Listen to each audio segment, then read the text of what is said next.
School Education de la Unión Astronómica Internacional, que pretende que los profesores y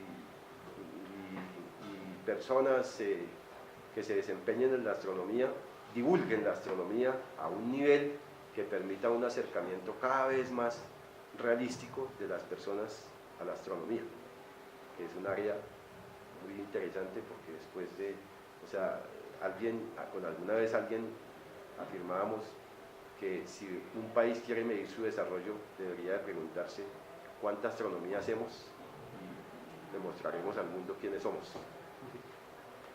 Bueno, entonces vamos a empezar a adentrarnos en el tema de los objetos cercanos a la Tierra, ¿sí?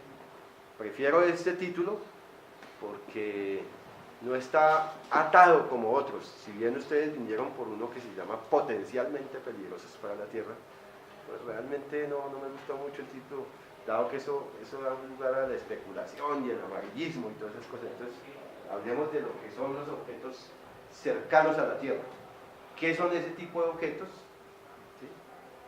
¿Sí? Y dónde se inscriben dentro de ese contexto, en qué lugar se inscriben los que son potencialmente peligrosos para la Tierra, y qué significa ello. Y al final veremos unos ejemplos de esos objetos potencialmente peligrosos para la Tierra. Veremos unos ejemplos muy reales, ¿sí?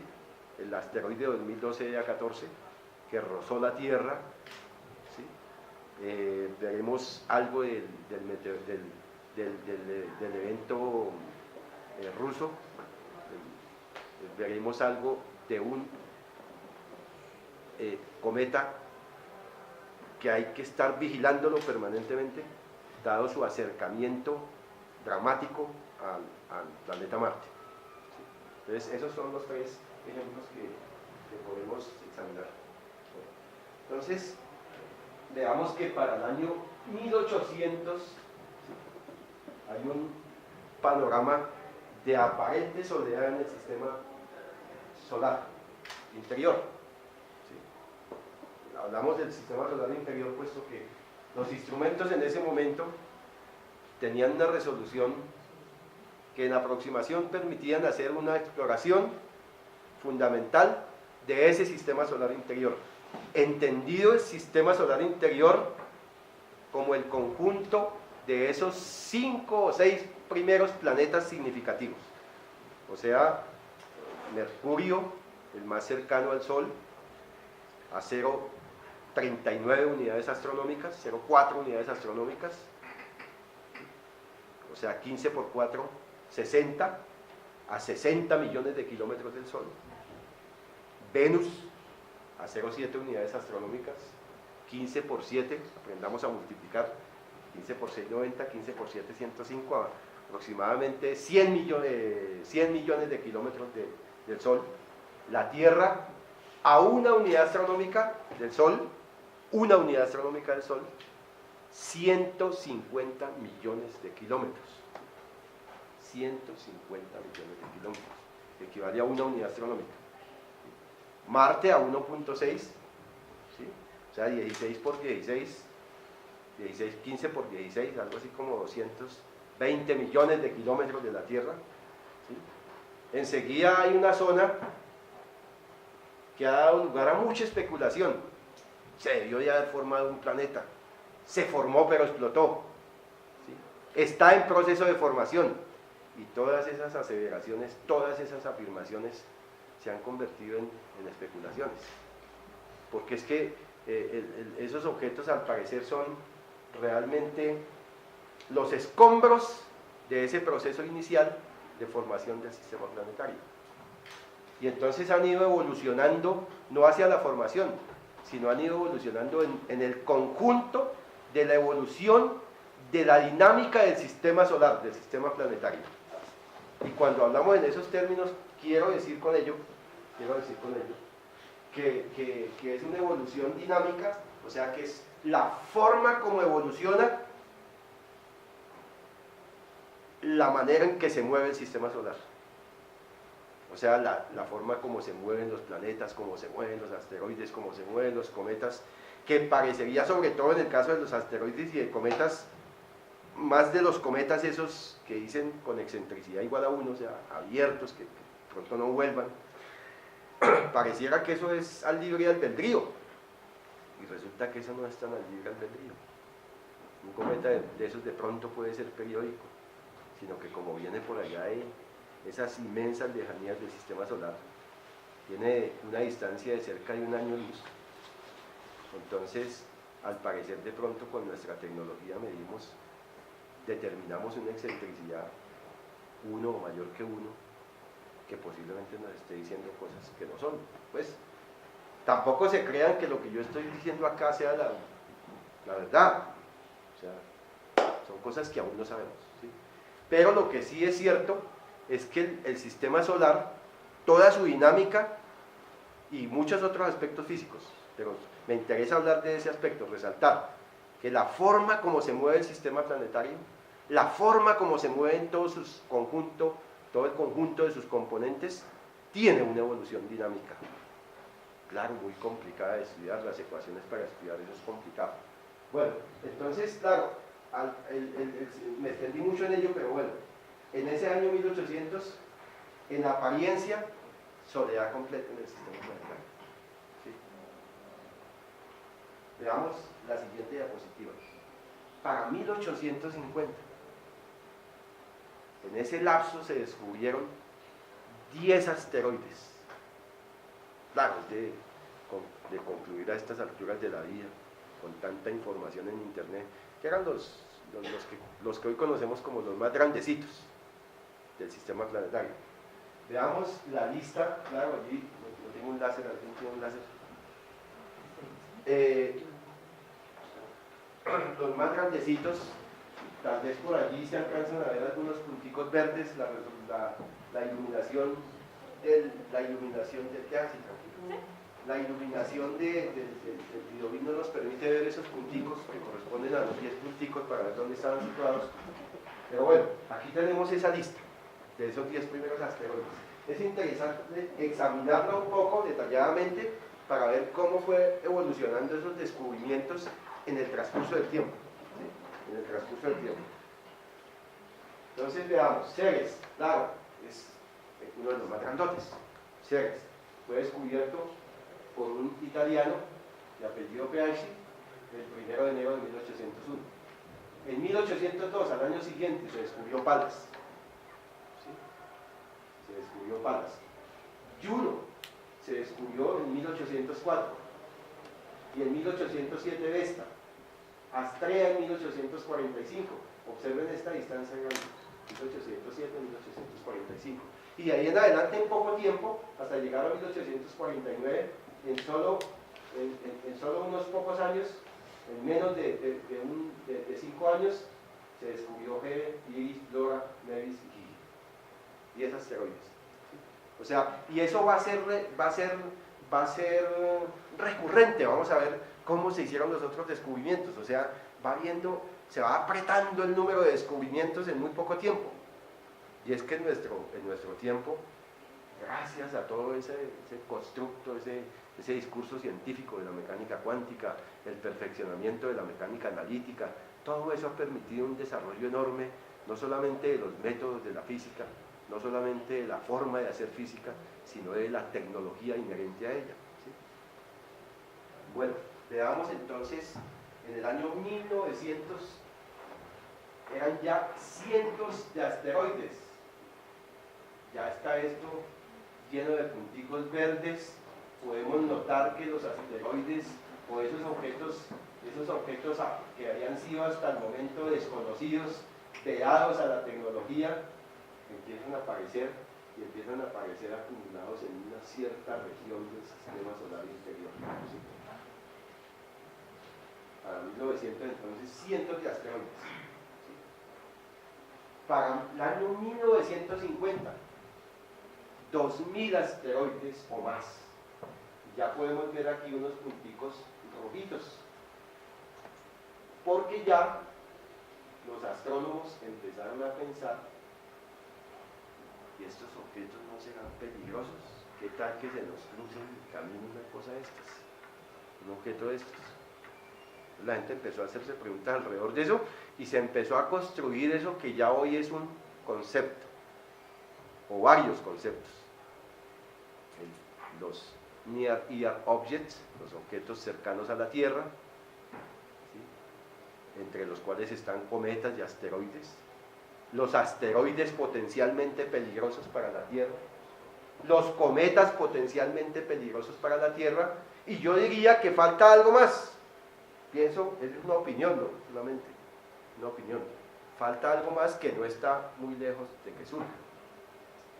Cuando se tenga una mayor resolución de búsqueda en las regiones de gran acumulación de objetos menores del sistema solar, se tendrá entonces que estar hablando del número de colisiones por unidad de tiempo en esas regiones, porque esas colisiones van a generar una enorme cantidad de fragmentos que pueden tomar caminos de acuerdo a esa evolución temporal de la dinámica del sistema planetario, y pueden terminar constituyéndose no en peligrosos, en peligrosísimos, porque pueden ser cadenas, conjuntos de pequeños fragmentos que se dirijan hacia la Tierra. No los quiero asustar todavía, el susto lo tengo reservado para más tardecito. No, tranquilos. Entonces, eso faltaría, ¿no? El evento de estudiar colisiones entre algo que veremos, todavía no lo sabemos qué es, entre algo que veremos que llaman las resonancias gravitacionales en el sistema planetario. Ahora después vamos a ver qué son las resonancias, ¿sí? Bueno, en el año 1990, bueno, ya llegamos a un año no tan lejano, un año en el cual pudieron haber nacido algunos de estos muchachos, no, todavía no, más tardecito, ¿cierto? No les podemos decir viejo. Entonces, en el año 1990, para nosotros sí es un año cercano, ¿cierto? A pesar de que solamente han sido 20 años, ¿cierto? 20 años.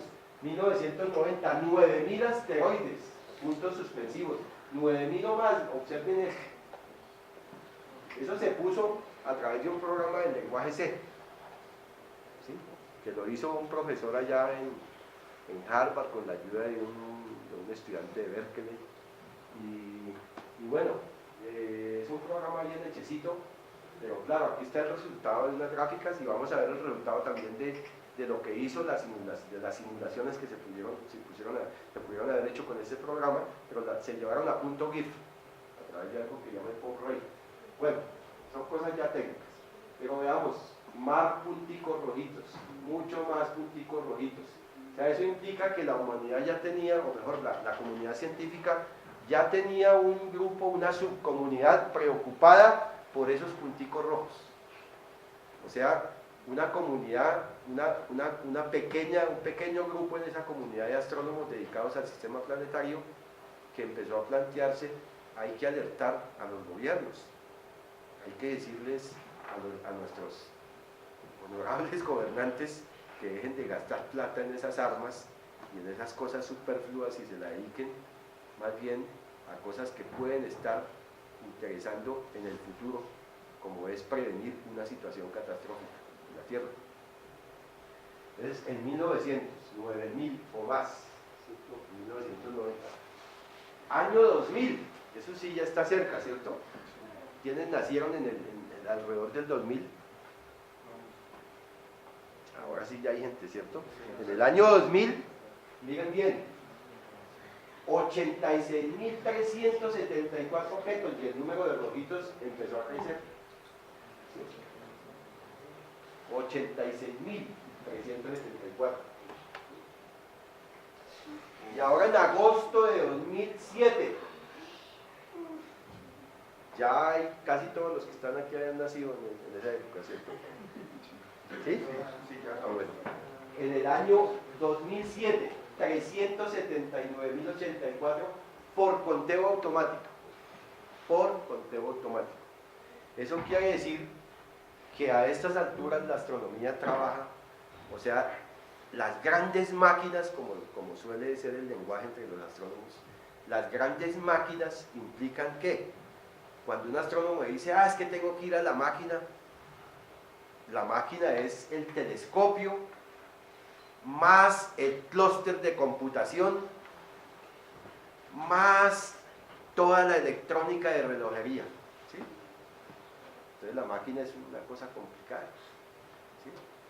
Porque el clúster de computación son del orden de, digamos, de 512 procesadores en paralelo, 1024 procesadores en paralelo, y cuando juntan de a 1024, 4096 procesadores en paralelo, ¿sí?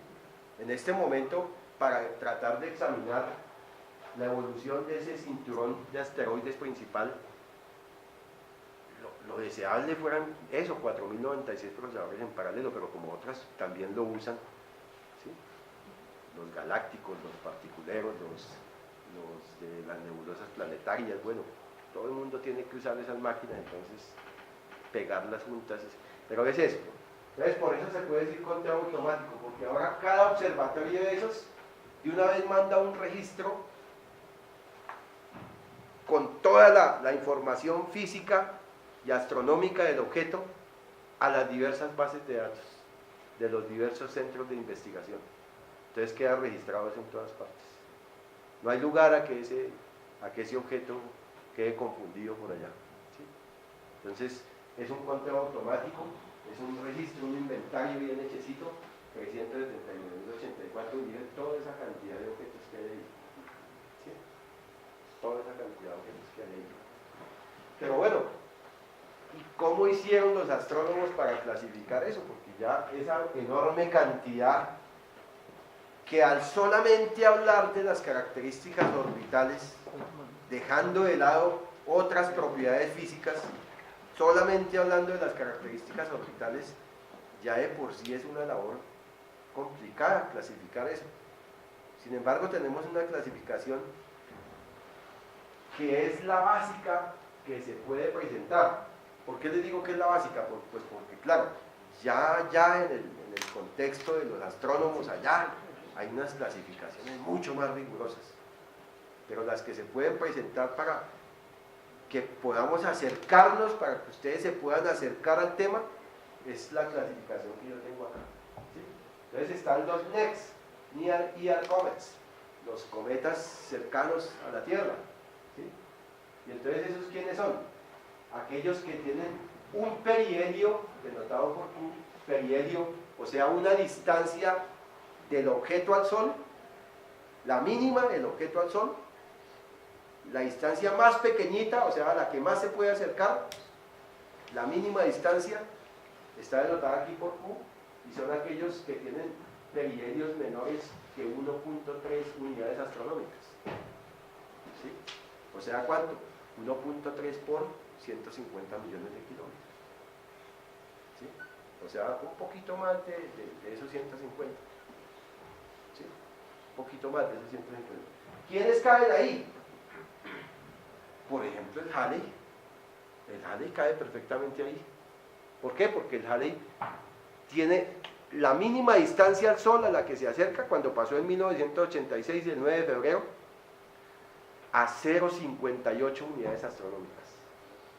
Redondeemos, 0,58, 15 por 6,90, o sea, pasó más o menos a 90 millones de kilómetros del Sol. 0,6 unidades astronómicas, ¿sí? 15 por 6,90, 90 millones de kilómetros, más o menos, un poco menos. Así uno hace el cálculo, allá pues le va a dar por ahí 88 millones de kilómetros del Sol. Bueno, pero como estamos hablando en términos de unidades astronómicas, 0,58 unidades astronómicas, menor que ellos, ¿cierto? Además dice que el periodo debe ser menor de 200 años. ¿Y el periodo del Halley cuánto es? A ver, ¿cuánto es el periodo del Halley? A ver, futuros astrónomos, ¿cuánto tiempo se demora el Halley en darle la vuelta al Sol? Con esa órbita elongadísima así de aproximadamente 76 años, ¿cierto? ¿Sí? 76 años. O sea que muchos de estos muchachos, si se cuidan bien, si hacen deporte, si no fuman, si no toman, ojalá que alcancen a ver el Halley, ¿sí? Yo ya lo vi, o sea que ya no hay problema. Sí. Bueno, near ear asteroids, los asteroides que tengan un perihelio menor que 1.3 unidades